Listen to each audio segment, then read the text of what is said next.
दोस्तों, क्या हाल चाल है। उम्मीद करते हैं कि आप सभी लोग मज़े में होंगे। आज की ये मैथमेटिक्स की वीडियो इंटरेस्टिंग होने वाली है और आज हम लोग सर्कल में दो इंपॉर्टेंट चीज़ों को कवर करेंगे। आपसे रिक्वेस्ट आपसे सिर्फ इतनी है कि वीडियो को पूरा देखें। वीडियो अच्छी लगती है तो वीडियो को लाइक और चैनल पर नए सब्सक्राइब नहीं किए तो सब्सक्राइब करके बेल आइकन को प्रेस जरूर कर लीजिए। आपका भाई इसी तरह के वीडियोस लाता रहता है। तो आज हम लोग क्या पढ़ने वाले हैं, तो आज हम लोग दो चीज़ों को कवर करेंगे। पहला, साइक्लिक क्वाड्रिलेटरल होता क्या है, और दूसरा जो कि इसी से रिलेटेड एक इम्पॉर्टेंट थ्योरम है कि किसी भी साइक्लिक क्वाड्रिलेटर में जब हम अपोजिट एंगल्स को हम ऐड करते हैं तो उसका रिजल्ट 180 डिग्री के बराबर होता है। तो इन चीज़ों को कैसे करेंगे, तो सबसे पहले हम लोग बात कर लेते हैं कि साइक्लिक क्वाड्रिलेटर होता क्या है। तो मैंने एक डायग्राम ऑलरेडी मैंने बना दिया है। आप देख रहे हो कि एक सर्कल का डायग्राम बना हुआ है और एक क्वाड्रिलेटर भी बना हुआ है, बट इस क्वाड्रिलेटर के जो वर्टेक्स जो है ना, वो कहाँ है, सर्कल के बाउंड्री पे है। आप देखो A B C and D, ये कहाँ है, बाउंड्री पे है। तो जब भी किसी क्वाड्रिलेटर के वर्टिसेस जो हैं सर्कल के जब बाउंड्री पे होते हैं तो ऐसे क्वाड्रिलेटर को हम साइक्लिक क्वाड्रिलेटर कहते हैं। तो उम्मीद करते हैं कि साइक्लिक क्वाड्रिलेटर का कॉन्सेप्ट आपको समझ में आ गया होगा। अब हम लोग बात करते हैं इसी से रिलेटेड इंपॉर्टेंट थ्योरम के बारे में, जो कि मैंने अभी बताया था कि जब हम साइक्लिक क्वाड्रिलेटर में जब हम अपोजिट एंगल्स को हम ऐड करेंगे तो उसका रिजल्ट 180 डिग्री के बराबर हो जाएगा। यानी अगर हम एंगल ए और एंगल ए का अपोजिट एंगल क्या है, एंगल सी, इसको अगर हम ऐड कर देंगे तो ये रिजल्ट 180 डिग्री होगा। चाहे आप एंगल बी को और एंगल डी को ऐड करोगे तो इसका भी रिजल्ट क्या होगा, 180 डिग्री होगा। अब इसको प्रूविंग करने के लिए कंस्ट्रक्शन की जरूरत पड़ेगी और साथ में एक और थ्योरम की भी जरूरत पड़ेगी। अगर आप वो थ्योरम नहीं देखे हो तो वीडियो के डिस्क्रिप्शन में मैं उसका लिंक दे दूंगा, उसको आप जरूर वॉच कर लीजिएगा। क्योंकि वो जब तक आप वॉच नहीं करोगे तो यहाँ पे आपको कॉन्सेप्ट जो है थोड़ा सा आपको लगेगा, डाउट लगेगा, ठीक है। लेकिन फिर भी मैं एकदम क्लियर करने की मैं कोशिश करूंगा मैं। तो सबसे पहले हम क्या कर लेते हैं, कंस्ट्रक्शन कर लेते हैं। आपको क्या करना होगा कि इस साइक्लिक क्वाड्रिलेटर के जो अपोजिट जो वर्टिसेज हैं उनको आप ज्वाइन कर लीजिए, यानी इनको मिला लीजिए। जैसे हमने ए को सी से मिला लिया और डी को हमने बी से ऐसे मिला लिया। अब सुविधा के अनुसार जो है आप कोई नेम दे दीजिए, जैसे ये आपका एंगल 1 हो गया, ये 2 हो गया, ऐसे आप आसानी से दे दीजिए जैसा कि मैं आपको बता रहा हूँ मैं, ठीक है ना। अच्छा, ये करने के बाद ठीक है, अब जिस इंपॉर्टेंट थ्योरम के बारे में बात कर रहा था, जिसको आपने नहीं देखा है, वो इंपॉर्टेंट थ्योरम में बता दे रहा हूँ मैं कि देखो, angles in same segment are equal, यानी अगर कई सारे एंगल्स जो बने हैं जो कि सेम सेगमेंट में होते हैं वो आपस में इक्वल होते हैं। अब यहाँ पे मैंने बोला है सेगमेंट, अगर आपको सेगमेंट नहीं पता है तो समझ जाओ कैसे वो होता क्या है। देखो, मैं एक सर्कल का डायग्राम मैं बना रहा हूं, मैं क्लियर। अब इस सर्कल का वो हिस्सा या वो पार्ट जो कि कॉर्ड से और आर्क से घिरा होता है उसको हम लोग सेगमेंट बोलते हैं। अब कॉर्ड क्या होता है, देखो, एक ऐसा लाइन सेगमेंट जिसका दोनों एंड पॉइंट सर्कल के बाउंड्री पे हो। अब यहाँ पे देखो, मैं एक ए बी लिया लाइन सेगमेंट, लेकिन यह ए बी, ए और बी कहाँ है, सर्कल के बाउंड्री पे है, तो ये ए बी क्या है, एक कॉर्ड है। लेकिन अगर इसमें मैं आर्क मिला दूं, अब यहाँ पे देखो, ये जो एसीबी जो देख रहे हो ना, ये क्या है, आर्क है। तो ये जो हिस्सा जो आप शेडेड वाला पोर्शन जो देख रहे हो इसको हम लोग बोलते हैं सेगमेंट।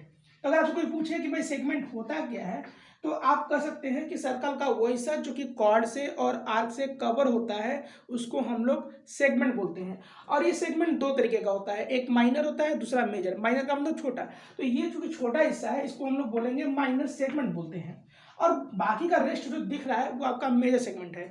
तो अगर आप, जैसे आपने यहाँ पे एंगल ए क्यू भी बनाया, आपने एंगल ए आर बी बनाया, आपने यहाँ पे एक और एंगल बना लिया ए एस बी बनाया, तो आप देखोगे कि ये जितने भी एंगल जो बने हैं सेम सेगमेंट में बने, यानी इसमें बने हैं मेजर सेगमेंट में बना हुआ है। तो ये सारे एंगल आपस में इक्वल होंगे, जो वैल्यू इसकी होगी वही वैल्यू इसकी भी होगी और यही इसकी भी होगी, क्लियर। तो ये था थ्योरम, और इसी थ्योरम का हेल्प हम लोग इसमें हम लोग करने वाले हैं। अब देखो कैसे, अगर आपको ये वीडियो अच्छी लगी तो प्लीज शेयर भी जरूर कर दीजिएगा। अब यहाँ पे देखो, ये आप एंगल 3 देख रहे हो और ये एंगल 6 देख रहे हो, क्लियर। और ये आप पहले तो आप ये सेगमेंट ले लेना, ठीक है ना। जब ये सेगमेंट ले लोगे तो बाकी का रेस्ट जो भी बचेगा वो सब मेजर सेगमेंट हो जाएगा। तो ये तो माइनर सेगमेंट है, लेकिन एंगल 3 और एंगल 6 कहाँ बना हुआ है? मेजर सेगमेंट में बना हुआ है। और देखो इसको अगर आपको थोड़ा सा कंफ्यूजन अगर हो रहा होगा तो आप देखिए यहाँ पे एंगल ए डी बी, यानी ए बी कार्ड का हेल्प हो रहा है, लिया जा रहा है, और एंगल ए सी बी जब लोगे तो यहाँ पे भी ए बी कार्ड का हेल्प लिया जा रहा है। तो यहाँ पे एंगल 3 और एंगल 6 ये किसके इक्वल होंगे? मतलब एक दूसरे के इक्वल हो जाएंगे, ठीक है ना। एंगल 3 एंगल 6 एक दूसरे के इक्वल होंगे। तो यहाँ पे मैं लिख दे रहा हूं मैं कि angle 3 is equal to angle 6, और यहाँ पे हम प्रॉपर्टी भी मेंशन कर देंगे कि angles in same segment. Clear? अच्छा, ठीक इसी तरीके से अगर आप एंगल 4 लेते हो, क्लियर, तो एंगल 4 किसके इक्वल होगा? अब यहां देखो, अब हम लोग क्या करेंगे, जरा इस साइड में आ जाएंगे।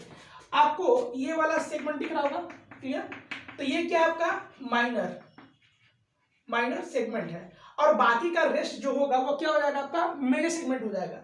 तो यहाँ पे जो एंगल 4 है, क्लियर, तो देखो यहाँ पे angle B D C, BC chord की हेल्प ले करके हम लोग कर रहे हैं, और यहाँ पे एंगल बी ए सी, ठीक है, तो एंगल 4 की वैल्यू किसकी इक्वल होगी? एंगल 1 की इक्वल होगी। तो यहाँ पे हम लोग लिख देंगे क्या? Angle 4 is equal to angle 1। Clear? अब हमारे पास फिलहाल अभी दो इक्वेशन है, equation number 1 and equation number 2। और प्रॉपर्टी यहाँ पे सेम हम लोग लिखेंगे, एंगल्स इन सेम सेगमेंट। जो यहाँ पे आपने मेंशन किया वो चीज यहाँ पे भी आप मेंशन कर सकते हैं। अब यहाँ पे जब आपको दो इक्वेशन मिला है तो इन दोनों को आप ऐड कर लीजिए। तो अगर आप ऐड करते हैं यहाँ पे तो आपको मिलेगा क्या? Angle 3 plus angle 4 is equal to angle 6 plus angle 1। I hope इतनी बात समझ में आ गई होगी। हाँ, गलती से ये मत कर देना कि एंगल 6 और 1 इक्वल टू 7, ऐसे नहीं करना, क्योंकि देखो एंगल 6 की वैल्यू डिग्री में डिफाइन थोड़ी ना है कि आप उसको ऐड कर दोगे, और ना ही आपको एंगल 1 पता है, तो ये आप इनको ऐड नहीं कर सकते हैं। बस आप दिखा रहे हो कि आप ऐड कर रहे हो, बट ऐसा मत कर देना कि angle 6 plus angle 1 equal to angle 7 लिख देना, नहीं तो आप होता है ना पैर में कुल्हाड़ी मारने वाला बात हो जाएगा। तो इस तरीके से ये नहीं करना है। तो फिलहाल अभी आपको यहाँ तक तो स्टेप तो समझ में आ ही गया होगा। अब इसके बाद से आपको करना क्या है कि जब आप एंगल 3 और एंगल 4 ऐड करोगे तो ये आपको क्या मिल जाएगा? पूरा एंगल डी मिल जाएगा। तो चाहे एंगल डी लिखो और चाहे एंगल ए डी सी भी लिख सकते हो, ठीक है, दोनों ऑप्शन है। तो मैं यहाँ पे फिलहाल एंगल टी में लिख रहा हूं कि अगर आप एंगल 3 को और एंगल 4 को जब मिलाओगे तो आपको एंगल टी मिल जाएगा। अब यहाँ पे देखो एक चीज समझनी होगी कि ये जो एंगल 6 और ये जो एंगल 1 जो है किस ट्रायंगल में है। आपको देखना होगा कि वो कौन सा ऐसा ट्रायंगल है इस डायग्राम में जिसमें एंगल 6 और एंगल 1 आया है। तो आप कहोगे कि ये तो ट्रायंगल ए बी सी अगर हम लेंगे तो मिलेगा, यानी अगर आप ट्रायंगल ए बी सी को जब ले लोगे तो आपको एंगल 1 और एंगल 6 मिल जाएगा। तो आपको बस सिर्फ इतना ही करना है कि इसमें हम लोग कुछ ऐड करेंगे। और एक चीज़ रखेगा कि जब भी कोई रिजल्ट इक्वेशन के फॉर्म में जब होता है तो चाहे ऐड करो, चाहे मल्टीप्लाई करो, चाहे सब्ट्रैक्शन करो या डिवाइड करो, ये दोनों साइडों में होता है, ठीक है। यानी एक साइड में अगर आपने ऐड कर दिया लेफ्ट साइड में तो राइट साइड में भी आपको ऐड करना ही होगा। तो मैं क्या कर रहा हूँ कि इसके राइट साइड में मैं यह एंगल बी, यानी पूरा का पूरा एंगल बी मैं ले लेता हूँ मैं। अब आपको सर पूरा एंगल क्यों? दो एंगल तो है भाई। देखो ट्रायंगल में जब तक तीनों एंगल को लोगे नहीं तब तक रिजल्ट 180 डिग्री बनेगा नहीं। तो ऑलरेडी 6 और 1 तो है ही है, अगर ये पूरा ले लेंगे एंगल बी ले लेंगे तो हमारा रिजल्ट बन जाएगा। तो यहाँ पे देखो कि एंगल 6 प्लस एंगल 1 और इसमें मैंने एंगल बी ऐड कर दिया है। तो ध्यान रखना कि जब एंगल बी आप इधर ऐड कर रहे हो तो एंगल बी जो है आप इधर भी ऐड कर देना, ठीक है ना। और यहाँ देखो ये एंगल 6, ये एंगल 1, ये एंगल बी, ये किस ट्रायंगल के हैं? तो ये एंगल और थोड़ा सा को मैं बड़ा कर दे रहा हूं मैं, ये क्या है? एंगल सम ऑफ ट्रायंगल किसके हैं? ए बी सी के हैं, ठीक है। और इधर क्या मिल गया? Angle D plus angle B. तो इसको हम रिप्लेस करेंगे तो क्या लिख देंगे? 180 डिग्री। और एंगल डी और एंगल बी क्या है?